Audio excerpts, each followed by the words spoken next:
In the vibrant heart of Ibadan, Nigeria, love can be as fleeting as the wind. Tunde with his easy smiles won Bisola's heart amidst the joy of village life. In the heat of the moment, promises were made and hearts intertwined, unaware of the pressure that lays ahead.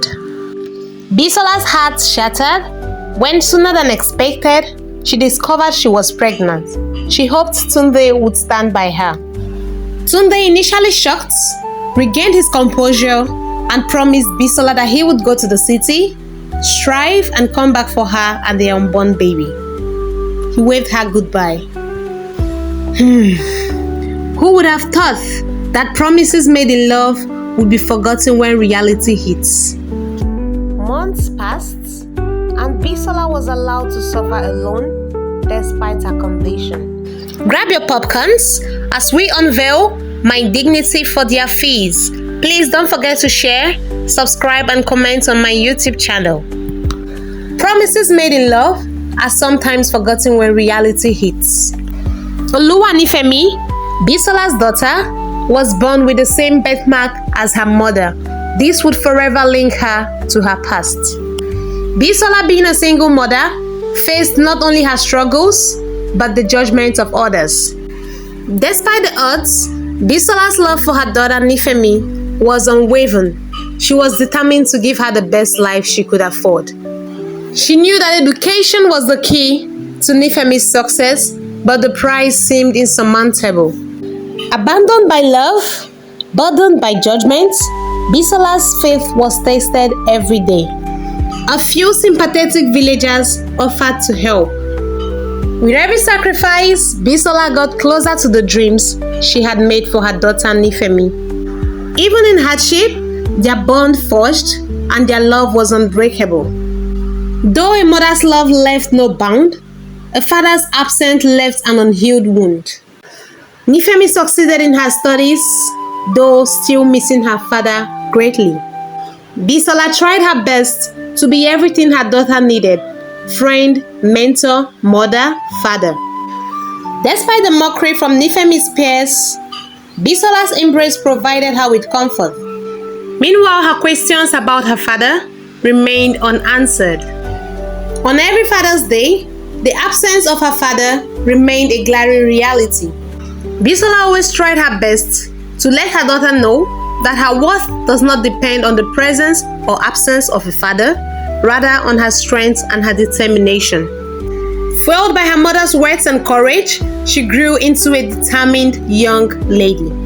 Every accolade Nifemi received was a testament of the unyielding spirit of a mother and daughter.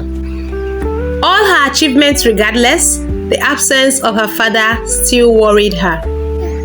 This was a joyous day, but ill-fated history wouldn't let this joy last for long. In Shegu, Nifemi found the love and stability she had always yearned for. Nifemi gave birth to their first child, twin girls, and then a few years later, a baby boy.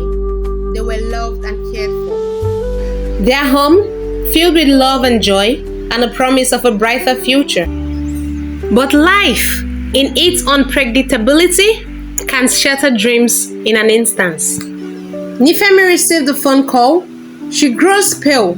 Her phone falls from her hands and she collapses on her knee. In the twinkle of an eye, Nifemi's world was torn apart.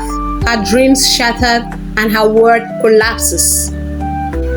Shegu now gone, Nifemi faces the harsh reality. She became the sole provider of her family. She found solace in her children's innocent joy and laughter. As days passed, the weight of the financial struggle grew heavier on Nifemi's shoulder. Her mother, having faced similar struggle, became her pillar, guiding her through faith. Determined to see her children continuously smile, Nifemi decided to find a way, even if it meant making unimaginable sacrifices. When the storm comes, the strong finds way to survive, isn't it?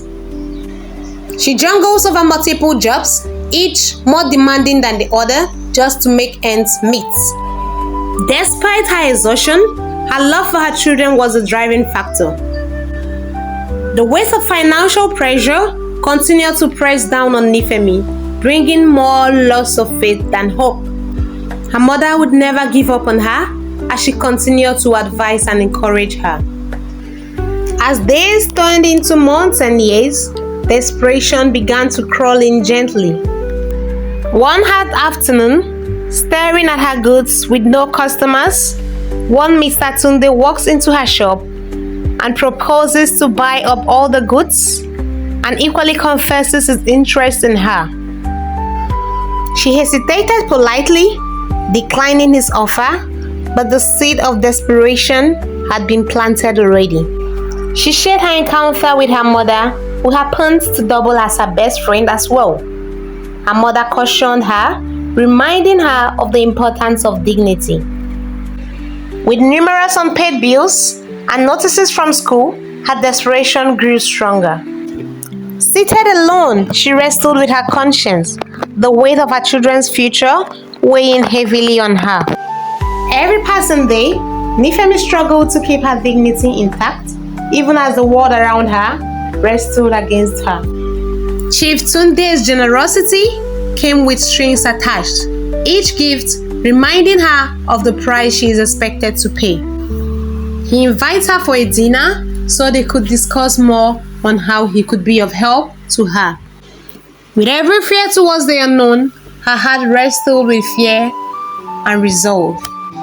In the obsolete surrounding, Nifemi felt out of place, her dignity hanging on the thread. Seated there, her mind battled with her conscience, financial conditions, and morals.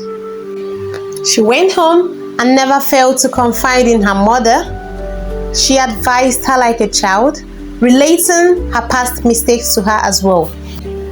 In the quietness of the night, her heart ached with the burden of an impossible choice. Determined to send her children back to school, she dressed up and goes back to the hotel to meet Chief Tunde. In her conscience, she battled between seeing her children smile again, sending them back to school, and not letting her late husband down.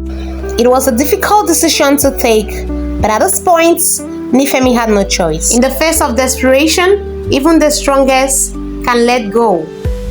In the heart of luxury, Nifemi's heart wavered as her decision pressed down on her. Every of his words seemed to weave a web around her, ensnaring her with the promise of a better future. As Chief Tunde reached to touch her shoulder, his eyes met with the birthmark on her shoulder. In an instant, the past collided with the present, unraveling secrets long buried. Wait a minute, lady. What is this birthmark on your shoulder? Nifemi, confused, answered innocently, I inherited it from my mother. Your mother? Did I hear you say your mother? What is her name? Miss Bisola Ajayi. What? What? Bisola Ajayi? The name struck him like thunderbolts, tearing open old wounds and regrets. He had a quick flashback of his youthful age and how he promised Bisola a life together forever. Overwhelmed with emotions, he revealed to Nifemi that he is her father. Her disbelief and shock turned to anger as she thought of all she had gone through, with tears rolling down her eyes. He went down on his knees, begging her forgiveness. In his plea, the weight of past mistakes and absence bowed heavily as he sought redemption. Nifemi leaves the room in anger, feeling confused and sad at the same time. She found comfort in the embrace of her mother, yet the questions in her heart remained unanswered. The next morning, she found the courage to narrate what transpired to her mother. Bisola's past resurfaced with the force of a tidal wave. Chief Tunde found his way to their home the next day, hoping to speak with Bisola and Nifemi. In the face of his past mistakes, Chief Tunde sought forgiveness, hoping to mend the broken pieces of their lives. In the silence that engulfed in the room was years of unspoken words and unresolved pain. Chief Tunde broke the silence. I am sorry. Bisola, forgive me. I know there is nothing I can really say now to turn back the hands of time. Please, forgive me, Bisola. Forgive me, Nifemi. I am very, very sorry. Nifemi, who had always longed for her father, was now faced with the same man who abandoned them for a very long time. He admits his mistakes, begs for forgiveness, and seeks reconciliation. With tears in her eyes, Bisola extended her hand towards Chief Tunde. Forgiveness is not an act of weakness, but a step towards healing. Nifemi followed suit as she offered him a hand and a warm embrace. Mr. Tunde did not hesitate to integrate in their lives as she did school runs for her grandchildren and visited them often as possible. Nifemi's decision to secure her children's future was strengthened by the renewal of a family bond. Chief Tunde discussed with Bisola on how they could help their daughter and their grandchildren move on. He expressed his gratitude and promised to be there always. When the time for school fees came, Chief Tunde complied and did as promised. He went further trying to secure the future of his daughter and her children by opening up a trust fund for them. He took it a step further by reuniting with Bisola, and together they became one big happy family. Thank you for watching My Dignity for Their School Fees. Please like, subscribe and share my YouTube channel. Bye-bye.